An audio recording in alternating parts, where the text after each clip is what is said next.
1 month after I graduated from high school in 2004, I was driving home from swim practice and was involved in a near-fatal car accident with a speeding dump truck.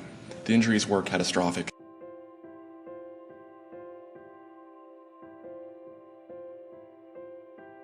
I was trapped in my car at the accident scene, and it took the jaws of life to get me out of the vehicle and just enough time to be medevaced out. I only had 15 minutes left to live, so time definitely was of the essence that day.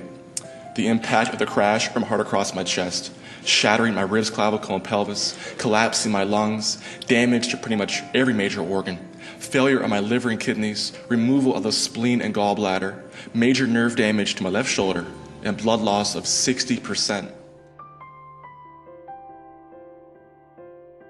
In a chemically induced coma, I laid there on my back paralyzed and in a state of total confusion. I woke up not knowing how I arrived there. Medicated drugs that were 200 times stronger than morphine were flowing through my veins, and the life support machines kept my lungs breathing and my heart beating. I remember seeing and hearing horrible things constantly. It was as if I was living in a nightmare that I could never awake or escape from. Death was always near. During my coma, there were several times where I overheard my medical team talking about the need to transfer me to a nursing home for 24-hour care the rest of my life. And I couldn't believe it. Just a few weeks earlier, I graduated from high school, had all these goals and dreams for the future, but on July 6th, they were all shattered in an instant, like the bones in my body. Within the healthcare atmosphere, the people around you become a new kind of support system, or even in a lot of ways, a new family that understands the pain and frustration you feel. This new family is not traced back through genetics, but rather through life experience. I know you share your experiences with your patients, with your faculty and staff, and also with your administration. You care for these people that you meet and work with on a daily basis, and with each day through a smile or a handshake, a bond forms that develops in their friendship, which then leads to a sense of teamwork, and ultimately to a sense of accomplishment when various goals are achieved. The power you have is extraordinary. On a daily basis, you're not only caring for the health of your patients, but you're also creating reasons to smile, making living conditions suitable and pleasant, and forming connections with these people who not only need you, but depend on you.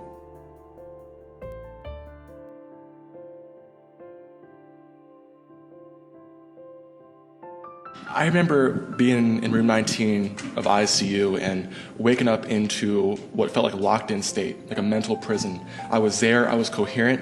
I was in ICU for 2 months in a medically induced coma, and I was very coherent for a good majority of that time. And when I woke up in that environment, my mom and dad are on both sides of me. They're saying, "Brian, you have a few broken bones. You'll be out here in a few days." And I'm thinking, "Mom and Dad, why are you crying hysterically, and why am I paralyzed? It's much worse than broken bones." And after a few weeks of hearing the same thing every day, I knew it was much worse than that. And I would kind of depend on the people around me to get their feedback, to understand how I got there. I had a concussion from the accident scene. And when I was medevaced out to shock trauma, there was no memory of that day, no memory of that experience. So I woke up in a hospital bed, paralyzed, machines breathing for me, machines making me live. And it was such a very bizarre experience to wake up to. So I would have to be tuned into my environment, almost become hypersensitive to the people around me, to listen to their conversations, to almost become stimulated by what they were talking about. And it could have been their day-to-day activities, what they're going to make that night for dinner. It could have been anything. To be in that kind of environment where you're locked in this mental prison, medically induced into a coma, it's a very lonely experience. So I was so grateful for having the radio on, people talking to me, making that connection. Communication was critical in ICU for me as a patient, and I was so grateful for the people who talked to me, that got to know me. I couldn't respond back to them, but they would come into my room and they would look at my pictures on the wall, the get well cards. They would read the cards to me. I know I'm not a doctor, nurse, physical therapist, or work in hospital administration. With my background as a former patient, my knowledge is based on personal experience. And I know that working in the field of healthcare can be a challenge sometimes because there are goals to be reached and things to be financially managed and accounted for. But when all is said and done, the impact that is being made isn't just affecting numbers, it's affecting people. And these people have backgrounds, they have families, and they have lives. That body on the hospital bed is a person. And it's so important to remember this when different numbers and financial goals are being discussed in the media.